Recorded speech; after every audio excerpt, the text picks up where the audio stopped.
Hello everyone, very very good morning. कैसे हो? Hope करता हूँ आप सब लोग अच्छे ही होंगे। So friends, UP triple S C PET exam की स्पेशल क्लास में आप सभी लोगों का बहुत बहुत स्वागत है। सभी को गुड मॉर्निंग। सभी लोग बताएंगे वॉइस क्लियर आ रही है? क्लास को स्टार्ट किया जाए। एक बार फिर से सभी को गुड मॉर्निंग। बाकी और क्लासेस आपको प्ले लिस्ट में मिल जाएंगी। सिलेबस का वीडियो, एग्जाम पैटर्न का वीडियो, सारी की सारी वहाँ पे वीडियोस आपको मिल जाएंगी। चलिए, और यहाँ पे डेली क्लासेस का टाइमिंग आप सब लोग देख सकते हैं। डेली सुबह 9 बजे, 1:30 बजे एंड शाम 6:30 बजे आपकी क्लास होती है। और यहाँ पे देख सकते हैं कल एचडी प्लान की वीडियो अपलोड हुई है कि 50 दिनों में आपको कैसे इस एग्ज़ाम की तैयारी करनी है ताकि आपका 100 में से कम 80 प्लस स्कोर आ सके। तो इस वीडियो को जाके ज़रूर देख लेना आप लोग, ठीक है ना। चलिए, और ये क्रैश कोर्स अगर आप लोग अभी तक परचेज नहीं किए हो तो परचेज कर लेना। 149 रुपये में आपको मिल जाएगा पेट एग्जाम का पूरा मटेरियल। हिंदी लैंग्वेज में सारे के सारे क्वेश्चन होंगे। इसमें 5 प्रैक्टिस सेट आपको बिल्कुल फ्री दिए जा रहे हैं। प्रीवियस ईयर क्वेश्चन, सभी सब्जेक्ट के टॉपिक वाइज क्वेश्चन आपको देखने को मिल जाएंगे। तो कैसे इस लेना है, वीडियो के डिस्क्रिप्शन बॉक्स में क्रैश कोर्स करके लिंक होगी, उसी लिंक से आप लोग इसे ले सकते हैं। इसका जो प्राइस रखा गया है मात्र 149 रुपये रखा गया है। चलिए स्टार्ट करें भाई क्लास को। सबसे पहला प्रश्न आपकी स्क्रीन पे आ गया है कि गांधी जी ने किस धार्मिक ग्रंथ को अपनी माता कहे थे? बताइए सब लोग, गांधी जी ने किस धार्मिक ग्रंथ को अपनी माता कहे थे? रामायण को, या भगवत गीता को, या द न्यू टेस्टामेंट को, या कुरान शरीफ को? सभी लोग पहला का जवाब देने का प्रयास करेंगे। सभी को गुड मॉर्निंग। सभी लोग जवाब देने का प्रयास करेंगे। गांधी जी ने किस धार्मिक ग्रंथों को जो है अपनी माता कहे थे? तो ये कहे थे भगवत गीता को। पहला का सी आपका बिल्कुल करेक्ट हो जाएगा। अगला प्रश्न आपकी स्क्रीन पे है कि मोहम्मद गौरी ने जयचंद्र को किस युद्ध में पराजित किए थे? बताइए सब लोग, मोहम्मद गौरी ने जयचंद को किस युद्ध में पराजित किए थे? बहुत अच्छे, सभी को गुड मॉर्निंग भाई। तो मोहम्मद गौरी ने जयचंद को चंदावर के युद्ध में जो है पराजित किए थे। यहाँ पे दूसरा का सी आपका बिल्कुल करेक्ट हो जाएगा। चंदावर का युद्ध हुआ कब था? 1194 में हुआ था, ठीक है ना, ध्यान रखना। अगला प्रश्न आपकी स्क्रीन पे है, जगन्नाथ मंदिर किस राज्य में स्थित है? बताएंगे सब लोग, जगन्नाथ मंदिर किस राज्य में स्थित है? बंगाल, उड़ीसा, या उत्तर प्रदेश, या केरला? सभी लोग तीसरा का जवाब देने का प्रयास करेंगे। जगन्नाथ मंदिर किस राज्य में स्थित है? तो ये स्थित है उड़ीसा। किस राज्य में स्थित है? उड़ीसा राज्य में स्थित है, उड़ीसा के पुरी जिले में। ओके ना। चलिए, तीसरा का बी आपका बिल्कुल करेक्ट हो जाएगा, ठीक है ना। और यहाँ पे कोणार्क का सूर्य मंदिर भी है, ध्यान रखना, ठीक है ना। चलिए, जिसे ब्लैक पैगोडा के नाम से भी जाना जाता है। अगला प्रश्न है, वैनसांग किसके शासनकाल में भारत आया था? चंद्रगुप्त द्वितीय, या चंद्रगुप्त मौर्य, या सम्राट हर्ष, या चंद्रगुप्त प्रथम? बताएंगे सब लोग। सभी लोग जवाब देने का प्रयास करेंगे। वैनसांग किसके शासनकाल में भारत आया था? तो ये हर्षवर्धन के शासनकाल में भारत आया था, ठीक है ना। और फाहान चंद्रगुप्त द्वितीय के शासनकाल में आया था। चीनी आते ही दोनों थे। तो यहाँ पे चौथा का बी आपका बिल्कुल करेक्ट हो जाएगा। इंपॉर्टेंट क्वेश्चन है आपके एग्जाम के लिए। अगला प्रश्न है, भारत का नेपोलियन किसे कहा जाता है? इसीलिए मैं आप लोगों को बोलता हूं कि जब भी मेरी क्लास हो, डेली क्लास आपको देखना है। अब कल की क्लास में ये क्वेश्चन मैं बताया था कि भारत का नेपोलियन किसे कहा जाता है? तो ये कहा जाता है समुद्रगुप्त को। किसे कहा जाता है भारत का नेपोलियन? समुद्रगुप्त को कहा जाता है। 5 का डी आपका बिल्कुल करेक्ट हो जाएगा। अगला प्रश्न वेरी इंपॉर्टेंट है, सत्यमेव जयते किस उपनिषद से लिए गए हैं? बताएंगे सब लोग। बहुत अच्छे, सत्यमेव जयते शब्द किस उपनिषद से लिए गए हैं? मुंडको उपनिषद, या कठोर उपनिषद, या छांदो ज्ञान उपनिषद, या इनमें से कोई नहीं?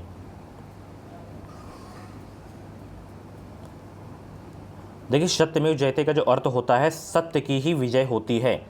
तो ये जो है लिया गया है मुंडको उपनिषद से। तो यहाँ पे आपका ए वाला आपका बिल्कुल करेक्ट हो जाएगा। चलिए, सूची फर्स्ट को सूची सेकंड से आपको मिलान करना है। एक तरफ वैदिक नदियाँ हैं और एक तरफ आधुनिक नाम। तो कौन सी वैदिक नदियों का नाम, आधुनिक नाम क्या है, ये आपको बताना है। चलिए बताइए 7 का राइट आंसर। सभी लोग जवाब देने का प्रयास करेंगे और वीडियो को लाइक कर देंगे सब लोग। और चैनल पे पहली बार आए हो तो सब्सक्राइब ज़रूर कर लेना, ताकि जो भी UP triple S C PET exam की अपडेट आए या क्लास आए उसका नोटिफिकेशन आपको टाइम टाइम से मिलता रहे। अगर हम कुभा नदी की बात करें तो इसका जो आधुनिक नाम है वो है काबुल, ठीक है। परुष्णी की बात करें तो इसका है रावी, ठीक है ना। बी का 3 देखिए केवल इसमें है, तो यही आपका 7 का बी वाला बिल्कुल करेक्ट हो जाएगा, ठीक है। बाकी सदा नीरा गंडक हो जाएगा और सतुद्री आपका जो है सतलज हो जाएगा, ठीक है ना। 7 का बी आपका बिल्कुल करेक्ट हो जाएगा। ऐसे आप लोग मिलान करते चलेंगे और देखते चलेंगे कौन किस में दिया गया है, ठीक है। चलिए, निम्नलिखित में से किस एक ने सुभाष चंद्र बोस को जो है देशनायक कहा था? बताइए सब लोग। निम्नलिखित में से किस एक ने सुभाष चंद्र बोस को देश नायक कहा था? वेरी इंपॉर्टेंट क्वेश्चन आपके एग्जाम के लिए। तो वो कहे थे रविंद्रनाथ टैगोर जी, ठीक है ना। 8 का सी आपका बिल्कुल करेक्ट हो जाएगा। चलिए सम्मिलित करना है आपको यहाँ पे, ये ऑप्शन है यहाँ पे और ये देख सकते हैं प्रश्न है। सम्मिलित कीजिए सभी लोग।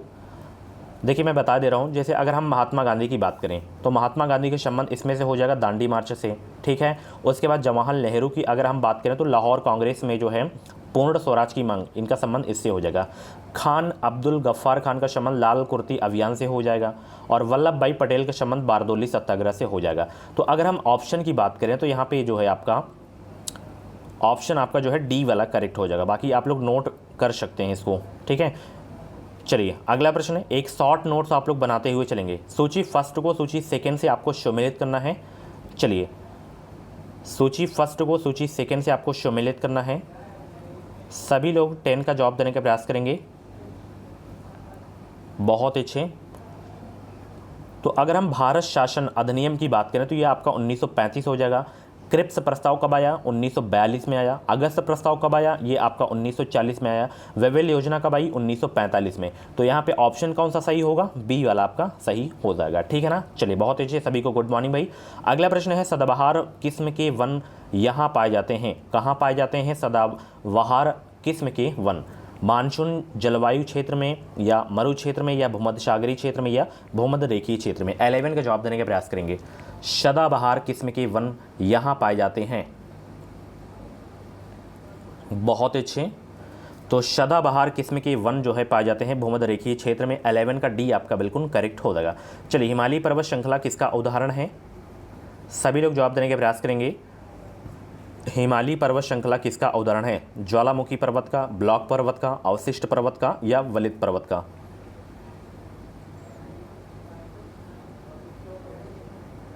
बहुत अच्छे। तो हिमालय पर्वत श्रृंखला किसका उदाहरण है? ये एक वलित पर्वत का उदाहरण है। 12 का डी आपका बिल्कुल करेक्ट हो जाएगा। अगला प्रश्न, कौन सी पर्वत श्रेणी भारत में स्थित है?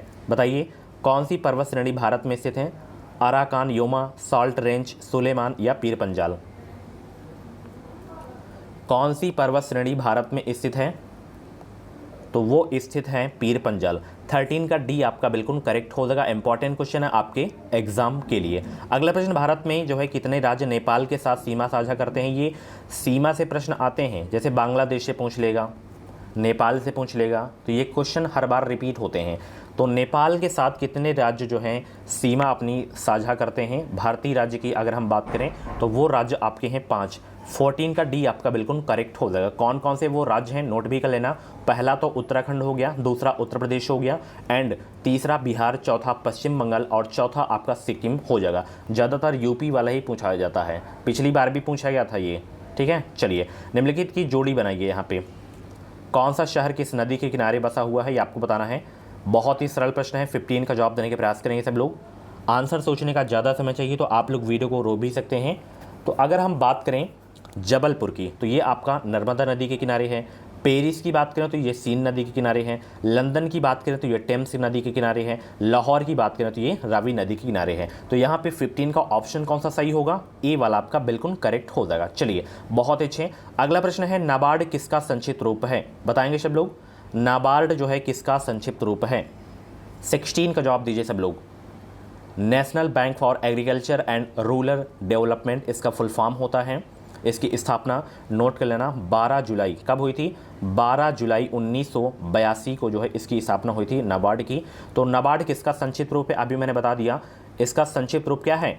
National bank for agriculture and rural development. आपका डी आपका बिल्कुल करेक्ट हो जाएगा। 1982 में इसकी स्थापना हुई थी। जीएसटी परिषद में कितने सदस्य होते हैं? 33, 35, 25, 23। बताइए सब लोग। जीएसटी परिषद में कितने सदस्य होते हैं? सभी लोग 17 का जवाब देंगे। जीएसटी परिषद में कितने सदस्य होते हैं? तो टोटल 33 सदस्य होते हैं। 17 का ए आपका बिल्कुल करेक्ट हो जाएगा। सेज का पूर्ण रूप क्या है? सेज का पूर्ण रूप क्या है भाई? 18 का जवाब दीजिए सब लोग। सेज का पूर्ण रूप क्या है? तो एस का मतलब होता है स्पेशल, ई का मतलब होता है इकोनॉमिक एंड जेड का मतलब होता है जोन, यानी कि विशिष्ट आर्थिक क्षेत्र, स्पेशल इकोनॉमिक जोन। 18 का बी आपका बिल्कुल करेक्ट हो जाएगा। भारत में निम्नलिखित में से कौन सी क्रेडिट रेटिंग एजेंसी नहीं है? बताइए भाई सब लोग, भारत में निम्नलिखित में से कौन सी क्रेडिट रेटिंग एजेंसी नहीं है? आरबीआई या केयर या क्रिसिल या इकरा? 19 का जवाब देंगे सब लोग, बहुत अच्छे, सभी लोग जवाब दीजिए भाई, 19 का जवाब दीजिए। तो इसमें देखिए आरबीआई क्रेडिट रेटिंग एजेंसी नहीं है, बाकी केयर क्रिसिल इकरा ये सभी हैं क्रेडिट रेटिंग एजेंसी, इसमें आरबीआई नहीं है। 19 का ये आपका बिल्कुल करेक्ट हो जाएगा, ठीक है ना। आरबीआई जो है मौद्रिक नीति तैयार करता है। अगला प्रश्न है, सार्वजनिक क्षेत्र में विनिवेश को कहते हैं क्या? उदारीकरण, वैश्वीकरण या औद्योगिकरण या निजीकरण? बताएंगे सब लोग, सार्वजनिक क्षेत्र में विनिवेश को कहते हैं क्या? 20 का जवाब देंगे सब लोग, सार्वजनिक क्षेत्र में विनिवेश को कहते हैं क्या? निजीकरण कहते हैं। यहाँ पे 20 का डी आपका बिल्कुल करेक्ट हो जाएगा। भारत की संसद द्वारा दल बदल विरोधी कानून किस वर्ष में पारित किया गया था? सभी लोग 21 का जवाब देने का प्रयास करेंगे। भारत की संसद द्वारा दल बदल विरोधी कानून किस वर्ष में पारित किया गया था? तो ये पारित किया गया था 1985 में। कब पारित किया गया था? 1985 में किया गया था। वेरी इंपॉर्टेंट क्वेश्चन आपके एग्जाम के लिए। अगला प्रश्न यहाँ पे देख सकते हैं, जिला न्यायालयों के न्यायाधीशों की नियुक्ति किसके द्वारा की जाती है? राज्यपाल के द्वारा या मुख्यमंत्री के द्वारा या विधि मंत्री के द्वारा या राष्ट्रपति के द्वारा? सभी लोग 22 का जवाब देने का प्रयास करेंगे। जिला न्यायालयों के न्यायाधीशों की नियुक्ति जो है किसके द्वारा की जाती है? वेरी इंपॉर्टेंट क्वेश्चन आपके एग्जाम के लिए, तो ध्यान रखना, हमेशा ये क्वेश्चन पूछा ही जाता रहता है। जिला न्यायालयों के जो न्यायाधीश होते हैं उनकी नियुक्ति जो है किसके द्वारा की जाती है? राज्यपाल के द्वारा की जाती है। 22 का ए आपका बिल्कुल करेक्ट हो जाएगा। अगला प्रश्न है, संसद सदस्य संसद में अपनी सदस्यता गंवा देगा यदि वह सत्रों से निरंतर अनुपस्थित रहे कितने दिन? 45 दिन या 60 दिन या 365 दिन या 90 दिन? कितने दिन वह अनुपस्थित रहे तो वो अपनी जो है सदस्यता गंवा देगा, ये आपको बताना है।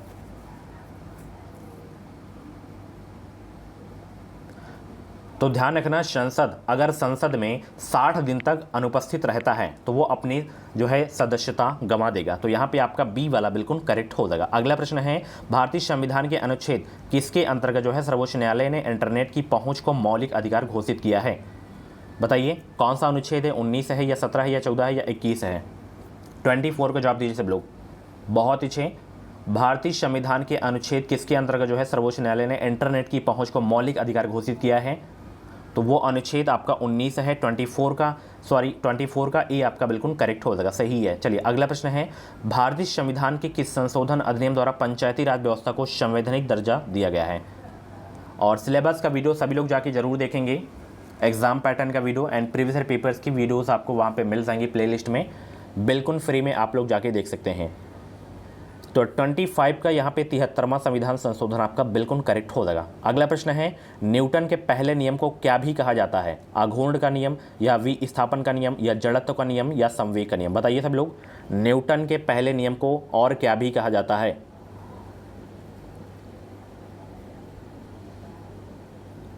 तो न्यूटन के पहले नियम को जड़त्व का नियम भी कहा जाता है। 26 का बी आपका, डी वाला आपका बिल्कुल करेक्ट हो जाएगा। अगला प्रश्न है, सोल्डर किन दो धातुओं से बना मिश्र धातु है? सोल्डर किन दो धातुओं से बना मिश्र धातु है? जिंक और सीसा, टिंक और जस्ता या जस्ता और तांबा या टिन और सीसा? बताइए सोल्डर किन दो धातुओं से बना मिश्र धातु है? वेरी इंपॉर्टेंट क्वेश्चन है। सोल्डर किन दो धातुओं से बना मिश्र धातु है? तो वो आपका टिन और सीसा से बना मिश्र धातु है सोल्डर। 27 का डी आपका बिल्कुल करेक्ट हो जाएगा। कई बार कई एग्जाम में ये क्वेश्चन पूछा जा चुका है। अगला प्रश्न है, स्तंभका और स्तंभखा के पदों को मिलान करना है आपको। जैसे यहाँ पे एक तरफ ये दिया गया है और एक तरफ ये, किसका रासायनिक नाम क्या है ये आपको बताना है। ऑप्शन देख सकते हैं आप लोग, अभी मैं ऑप्शन दिखा रहा हूँ, थोड़ा PDF बनाने में थोड़ा गलती हो गई है। 28 का जवाब देने का प्रयास करेंगे, ऐसे ही आप लोग मिलान कर सकते हैं इसमें। देखिए अगर हम बात करें सिरका, तो सिरका का जो रासायनिक नाम है वो आपका है एसिटिक अम्ल। क्या है? एसिटिक अम्ल है। संतरा की बात करें तो यहाँ पे साइट्रिक अम्ल हो जाएगा, इनको नोट कर लेना सभी लोग, संतरा साइट्रिक अम्ल हो जाएगा। इमली का रासायनिक नाम क्या है? टेट्रिक अम्ल हो जाएगा। खट्टा दूध का लैक्टिक अम्ल। ठीक है, तो ऑप्शन की जरूरत ही नहीं है, आप लोग ऐसे नोट कर लेना आप लोग, ठीक है। चलिए अब 29 से शुरुआत करते हैं। तो यहाँ पे जो ऑप्शन सही था इसमें ए वाला सही था, ठीक है ना। चलिए, एक वयस्क मनुष्य में जो है कितने स्वदंत होते हैं? बताइए एक वयस्क मनुष्य में कितने स्वदंत होते हैं? 2, 8, 6, 4? तो 4 होते हैं। 29 का डी आपका बिल्कुल करेक्ट हो जाएगा। निम्नलिखित में से किसको सेल का पावर प्लांट भी कहा जाता है? गोल्जी काय को, या राइबोसोम को, या माइटोकॉन्ड्रिया को, लाइसोसोम को? किसको सेल का पावर प्लांट भी कहा जाता है? माइटोकॉन्ड्रिया को कहा जाता है। यहाँ पे 30 का बी आपका बिल्कुल करेक्ट हो जाएगा। अगला प्रश्न आपकी स्क्रीन पे है, अनुचित बात के लिए आग्रह करने वाले वाक्यांश के लिए शब्द क्या होगा? दुराग्रह, अनाग्रही, कुआग्रही या दुराग्रही? 36 का जवाब देने का प्रयास करेंगे सब लोग। बहुत ही अच्छे बताएंगे सब लोग। 36 का राइट आंसर क्या हो जाएगा? अनुचित बात के लिए आग्रह करने वाला वाक्यांश के लिए शब्द क्या हो जाएगा? दुराग्रही हो जाएगा। क्या हो जाएगा? दुराग्रही। चलिए बहुत अच्छे। इनमें से विलोम शब्दों का एक गलत युग्म कौन सा है, ये आपको बताना है। 36 का जवाब दीजिए सब लोग। बहुत अच्छे। वीडियो को लाइक कर दो, बहुत ही कम अभी लाइक है वीडियो में। 37 का जवाब देने का प्रयास करेंगे सब लोग। तो यहां पे देखिए, दक्षिण का वाम होता है, विधि का निषेध होता है, बर्बर का शब्द होता है, उद्यम का निरुद्यम नहीं होता, उद्यम का निरुद्यम।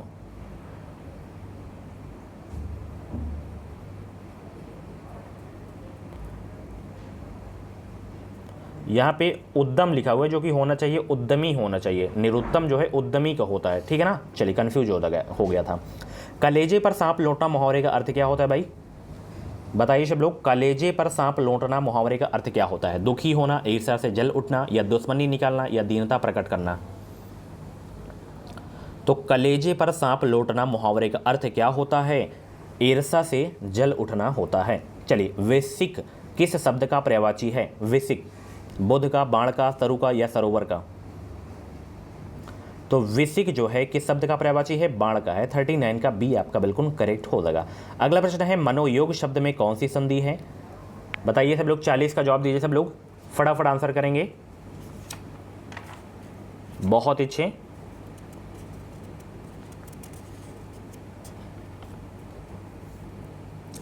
तो इसका जो संधि विच्छेद होता है मनः धन योग होता है। क्या होता है?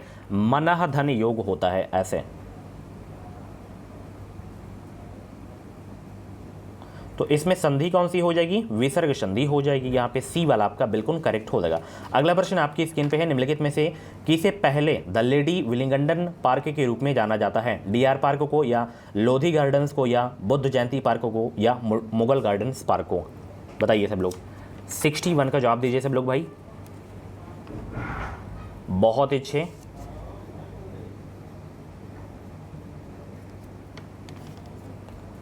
तो वो आपका है लोधी गार्डन्स पार्क को, ठीक है। द लेडी विलिंगडन पार्क के रूप में जाना जाता है। ये कहाँ पे है? दिल्ली में है, दक्षिणी दिल्ली। चलिए, अभिज्ञान शाकुंतलम एक क्या है? ड्रामा, उपन्यास, कविता, या कहानी? बताइए सब लोग। अभिज्ञान शाकुंतलम एक क्या है? 62 का जवाब देने का प्रयास करेंगे सब लोग। तो अभिज्ञान शाकुंतलम एक क्या है? ड्रामा है। क्या है? ड्रामा। 62 का आपका जो है ए वाला बिल्कुल करेक्ट हो जाएगा। इसके महाकवि कौन है? कालिदास है। कौन है? कालिदास है। चलिए अगला प्रश्न है, राष्ट्रीय पर्यावरण अनुसंधान संस्थान कहाँ पर स्थित है? राष्ट्रीय पर्यावरण अनुसंधान संस्थान कहाँ पर अब स्थित है? देहरादून, जयपुर, या नागपुर, या नई दिल्ली? तो राष्ट्रीय पर्यावरण अनुसंधान संस्थान स्थित है नागपुर में। यहाँ पे सी वाला आपका बिल्कुल करेक्ट हो जाएगा। चलिए अगला प्रश्न है, निम्नलिखित में से कौन सा पुरस्कार उपन्यास के लिए दिया जाता है? भारत रत्न हो गया, या बुकर पुरस्कार, या पुलित्जर पुरस्कार, या इनमें से कोई नहीं? कौन सा पुरस्कार उपन्यास के लिए दिया जाता है? तो वो है आपका बुकर पुरस्कार। 64 का बी आपका बिल्कुल करेक्ट हो जाएगा। चलिए, निम्नलिखित में से कौन सी संस्था ने अक्टूबर 2 को जो है अंतर्राष्ट्रीय अहिंसा दिवस घोषित किया था? किसने घोषित किया भाई? विश्व शांति मंच ने घोषित किया था, ठीक है ना, 2 अक्टूबर को अंतर्राष्ट्रीय अहिंसा दिवस के रूप में। मापुतो किस देश की राजधानी है? एक कैपिटल से 100% आपके एग्जाम में क्वेश्चन आएगा। 66 का जवाब देने का प्रयास करेंगे सब लोग। जितने भी भारत के पड़ोसी देश हैं और जो चर्चित देश रहते हैं, उनकी कैपिटल, वहाँ की करेंसी क्या है, वहाँ की संसद का नाम क्या है, वहाँ के प्रधानमंत्री कौन है, राष्ट्रपति कौन है, ये सारी चीज़ें आपको वहाँ के बारे में पता होनी चाहिए। मापुतो किस देश की राजधानी है? ये है मोजाम्बिक की। किसकी है? मोजाम्बिक की है। लेडी विद द लैम्प किसे कहा जाता है? लेडी विद द लैम्प किसे कहा जाता है? सरोजनी नायडू को, मदर टेरेसा को, जोन ऑफ आर्क को, या फ्लोरेंस नाइटिंगेल को? तो लेडी विद द लैम्प किसे कहा जाता है? फ्लोरेंस नाइटिंगेल को कहा जाता है। 67 का डी आपका बिल्कुल करेक्ट हो जाएगा। धर्म मनुष्य के लिए अफीम के समान है किसने कहा था? धर्म मनुष्य के लिए अफीम के समान है किसने कहा था? रूसो ने, मांटो ने, या मार्क्स ने, या गैरिबाल्डी ने? तो धर्म मनुष्य के लिए अफीम के समान है ये कहा गया था किसके द्वारा? मार्क्स द्वारा कहा गया था। चलिए अगला प्रश्न है, किसी राज्य में विधानसभा में कम से कम कितने सदस्य हो सकते हैं? तो 60 हो सकते हैं, ठीक है ना। वेरी इंपॉर्टेंट क्वेश्चन है। श्रीलंका की पहली महिला राष्ट्रपति कौन है? तो वो है, कौन है बताइए सब लोग, 70 का जवाब दीजिए सब लोग। राष्ट्रपति पूछा जा रहा है, प्रधानमंत्री नहीं। भंडार नायके प्रधानमंत्री थी, चंद्रिका कुमारी तुंगा ये श्रीलंका की जो है पहली महिला राष्ट्रपति थी। 70 का जो है आपका डी वाला बिल्कुल करेक्ट हो जाएगा। ओके ना। चलिए सो फ्रेंड्स, ये थी आज की क्लास। कैसी लगी क्लास कमेंट बॉक्स में अपना फीडबैक जरूर देना, और ऐसी ही डेली क्लास देखने के लिए चैनल को सब्सक्राइब करें। कुछ भी डाउट्स हैं तो ये मेरा व्हाट्सएप नंबर है, 7905632533 पे आप लोग मुझे व्हाट्सएप मैसेज कर सकते हैं, या तो इंस्टा पे भी आप लोग मुझे डीएम कर सकते हैं। इंस्टाग्राम आईडी की लिंक वीडियो के डिस्क्रिप्शन बॉक्स में मिल जाएंगी। Okay, thank you so much, मिलते हैं अगली क्लास पे। Thanks for watching.